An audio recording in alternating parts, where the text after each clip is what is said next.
आज की कहानी का नाम है एक बेटी के नाम खत। मेरी प्यारी बेटी, ये एक माँ का वो खत है जो मैंने कभी लिखा ही नहीं। हम अब कभी नहीं मिलेंगे। आज तक अपनी मुश्किल जिंदगी में मैंने जितनी चीजें की हैं, मौत उन सब में सबसे मुश्किल काम था। बस कुछ मिनटों में जिंदगी का, सपनों का मैंने खून कर दिया। अब तो बहुत देर हो चुकी, फिर भी सोचा तुमसे वो सारी बातें कर लूं जो अब कभी नहीं कर पाऊंगी। कौन जाने मैं कल अच्छी माँ बन पाती कि नहीं। कौन जाने तुम और मैं सहेलियों की तरह गर्मियों की दोपहरों में साथ बैठ के एक दूसरे के बालों में तेल लगा पाते कि नहीं। कौन जाने तुम मुझे मम्मी पुकारती या माँ या मॉम, जैसे आजकल कूल बच्चे पुकारते हैं। बेटी, मैं इतना कूल बच्ची नहीं थी। याद शहर में एक प्राइमरी स्कूल में पीछे से दूसरी बेंच पे बैठने वाली बच्ची थी। दूसरे बच्चे छीन न लें इसलिए छुपा के टिफिन खाने वाली बच्ची थी, और मार्क्स थोड़े कम आ गए तो स्टोर में पापा की डांट के डर से दुबक के रोने वाली बच्ची थी। फिर शाम को पापा डांटते ही नहीं थे तो खुद को डांट लेती थी कि इतना क्यों रोई, बेकार में आंसू वेस्ट किए। सही भी था। आगे जिंदगी में इतना रोना था कि आंसू बचा लेती तो अच्छा रहता। माँ से ज्यादा बनती थी। मेरे छोटे छोटे हाथों पे मेहंदी पहली बार उन्होंने ही लगाई थी।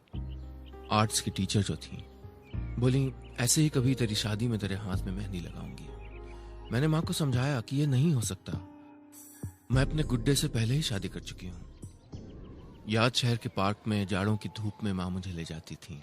वापसी में मुझे बाजार से छोटी छोटी प्लास्टिक की चूड़ियां पहनाती थी, और फिर एक ड्राइंग की किताब खरीदती थी और घर चल के अपना होमवर्क करना शुरू कर देती थी। उन्हें मुझे हाथी बनाना जो सिखाना था।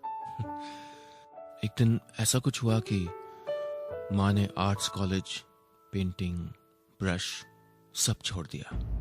मैंने माँ को फोन पे किसी से कहते हुए सुना कि पापा को कोई और लड़की पसंद आने लगी थी। मेरी प्यारी बेटी, जैसे जैसे दिन बीते ये साफ हो गया था कि पापा अपने ऑफिस की उस दूसरी लड़की के बहुत करीब आ गए थे। वो सिर्फ बॉस और जूनियर का रिश्ता नहीं था, वो तो कुछ और ही था। इतना गहरा कि मेरी माँ के कलेजे में अंदर तक धंस गया था। और मेरी माँ एक ऐसी योद्धा बन गई थी जो अपने सीने में धंसे इस भाले के बावजूद चले जा रही थी। जानती थी कि उनका हस्बैंड अब किसी और का प्रेमी हो गया था, लेकिन फिर भी मुस्कुराती थी, फिर भी सिंदूर लगाती थी, फिर भी भूखे प्यासे करवा चौथ का व्रत रखती थी। हिंदुस्तान में बहादुरी दिखाने के कई तरीके होते हैं, लेकिन लड़की होना शायद हिंदुस्तान में सबसे बहादुरी का काम होता है। बचपन से बड़े होने तक हर कदम पे, हर दूसरी बात पे हमें यह बताया जाता है, लड़की हैं, हमारी दुनिया अलग कायदे कानून पे चलती है। मैंने माँ को जिंदगी भर खाना बाद में खाते देखा, जब घर के सारे मेल्स खा चुके होते थे। मैंने नानी को 70 साल की उम्र में भी किचन की गर्मी में साड़ी से पसीना पोंछते हुए खाना बनाते हुए देखा। मैंने पड़ोस की बच्चियों को 70 रुपए की चप्पलें पहन के स्कूल जाते देखा, जब उनके भाइयों को फुटबॉल खेलने के लिए महंगे जूते मिल चुके होते थे। मैं कोई फेमिनिस्ट नहीं हूं, लेकिन यह तो सच है कि कभी कभी मुझे माँ में और काम करने वाली दीदी में कोई ज्यादा फर्क नजर नहीं आता था। बस माँ के पास कपड़े थोड़ा अच्छे थे। मुझे भी कहा गया था कि घुटने के ऊपर स्कर्ट ना पहनूं, बाल खोल के स्कूल ना जाऊं, लड़कों से ज्यादा बात ना करूं। खैर, मैं तो यूं भी शर्मीली थी, मेरा कोई लड़का दोस्त था ही नहीं, बस आमिर खान को देख के शर्माती थी। लेकिन एक दिन मेरे मोहल्ले का एक लड़का मिला, नरेश, जिसे देख के लगा कि मैं कॉलेज के बाद जब घर से निकलूं तो संवर के निकलूं, जिसे मिलने के बाद एक सादी सी लड़की भी खूबसूरत महसूस करने लगी थी।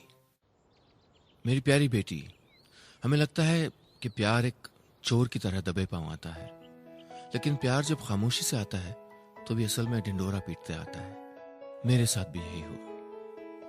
जैसे ही दिल में प्यार उतरा, ऐसा लगा कि ये राज सिर्फ मुझे और उससे पता है।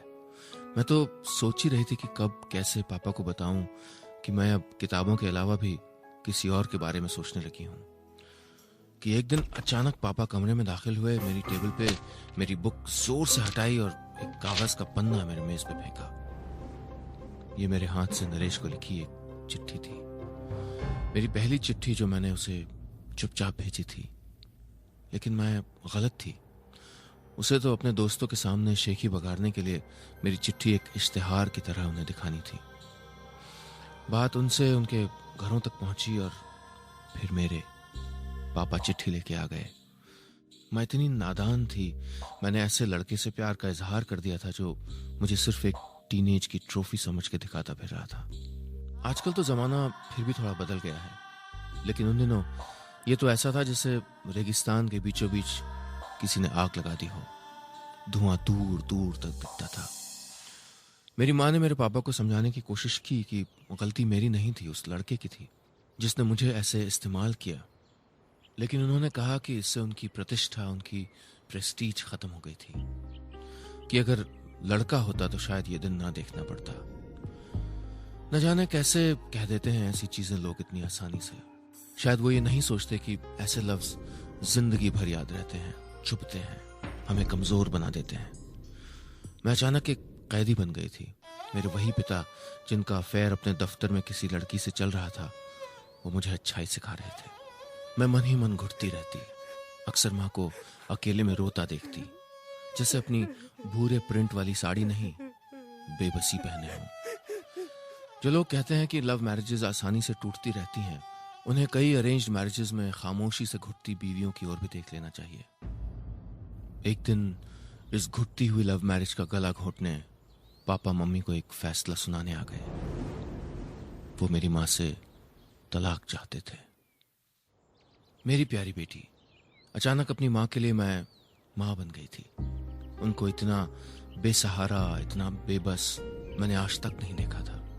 और उनके रोते हुए चेहरे में हिंदुस्तान की उस हर औरत की बेबसी देखी जो जिंदगी भर अपने बेटों, अपने पतियों का आंख मूंद के ख्याल रखती हैं और बदले में अगर तिरस्कार या अपमान नहीं पाती तो प्यार का पुरस्कार तो जरूर नहीं पाती हैं। उन्होंने खाना खाया कि नहीं, उनके सर में दर्द हो रहा था, ऑफिस में कैसे काम कर रहे होंगे, उन्हें भिंडी अच्छी लगती है। मैंने अभी खाना नहीं खाया तो क्या, जरा बाजार जाके भिंडी ले आती हूँ। यही तो है ना हमारी कहानी। मेरी माँ ने भी अपनी शादी के 18 साल यही किया था। उनकी शादी उनके माँ बाप ने जबरदस्ती जिस इंसान से कर दी थी, उसकी, अपने पति की ये सोच के सिवा की थी कि अब तो यही जिंदगी है। जो वो खाते थे वो माँ ने अपनी पसंद बना ली। जो रंग उन्हें अच्छा लगता था उस रंग की साड़ियां माँ ने पहननी शुरू कर दी। बड़े कमाल की चीज है हम औरतें। हमें बहादुरी का इनाम मिलना चाहिए, सबको एक एक शौर्य चक्र। लेकिन पापा ने देखा था कि दुनिया बदल गई थी। अब तो तलाक ऐसे मिलने लगा था जैसे उन दिनों गैस का कनेक्शन मिलता था। थोड़ी सी मुश्किल, थोड़ा इंतजार, लेकिन मिल जाता था। उन्होंने भी सोचा होगा कि जब सारी दुनिया तलाक लेती फिर रही है तो क्यों ना हम भी ये आजादी का लड्डू थोड़ा सा चख लें। नरेश वाले मामले के बाद मेरा घर से निकलना एकदम बंद हो गया था, पर अब थोड़ा सा ढील मिलने लगी थी।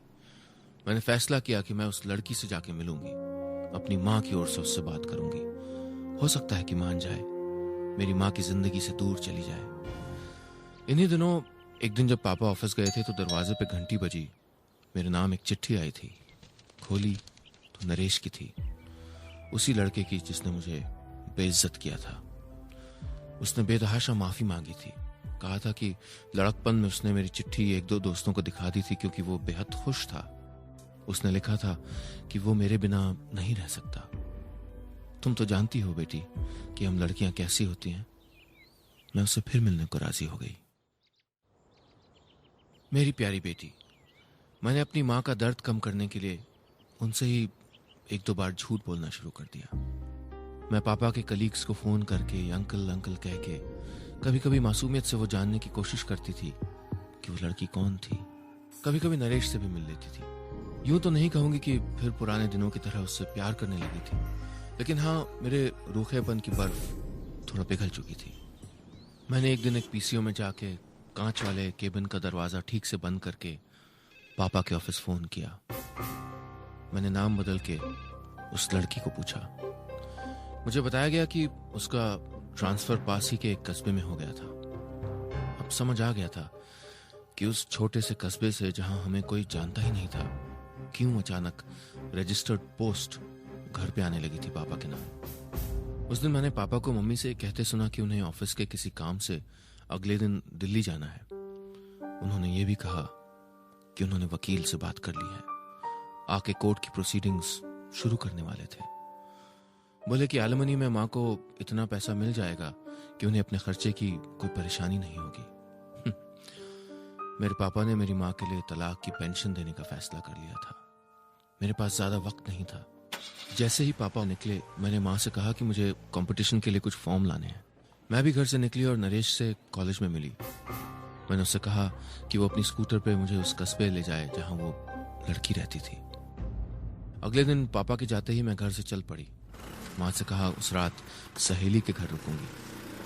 उस छोटे से कस्बे में बस एक ही होटल था, छोटा सा। हम वहीं रुके। उस लड़की के ऑफिस गई मैं। वो छुट्टी पे थी। मैं बड़ी देर तक उसके घर का पता मालूम करती रही, नहीं पता चला। हाँ, सामने नोटिस बोर्ड पे ऑफिस के एम्प्लॉयज की किसी कॉन्फ्रेंस की फोटो नाम के साथ लगी थी, तो उसकी तस्वीर देख ली। शाम को नरेश के साथ वापस आई। कमरे में पहुंची ही थी कि खिड़की से बाहर देखा तो सांस रुक गई। होटल के एक और कमरे से वो लड़की निकल रही थी और उसके पीछे अपने ऑफिस का ब्रीफकेस लेके, कमरा लॉक करके, मेरे पापा। उस एक घड़ी में मैंने फैसला किया कि माँ से कहूंगी कि पापा को तलाक दे दे। जिस आदमी ने उनकी इज्जत नहीं की, उसकी इज्जत करने का सवाल ही कहां उठता है। मेरी प्यारी बेटी, मैं ये नहीं कह रही हूं कि सारे मर्द बुरे होते हैं, लेकिन शायद उनमें अच्छे होने का रेशियो भगवान ने हम औरतों से काफी कम बनाया है। जो घुटन मेरी मां ने महसूस की, वो घुटन इस मुल्क की लाखों औरतें करती हैं। चाहे गांव की झोपड़ी हो या बड़े शहर का कोई आलीशान अपार्टमेंट, ऐसे लाखों घर हैं जहां अभी भी, इस नए जमाने में भी, औरतों पे जल्लादों की तरह हाथ उठाया जाता है। जहां उनकी आजादी बहू बन के घर में घुसते ही एक कैदी की तरह छीन ली जाती है। जहां कदम कदम पे उन्हें धोखा मिलता है। उस रात अपने पिता को उस औरत के साथ देखने के बाद मैं बिलक बिलक के रोने लगी। लेकिन अभी एक धोखा बाकी था।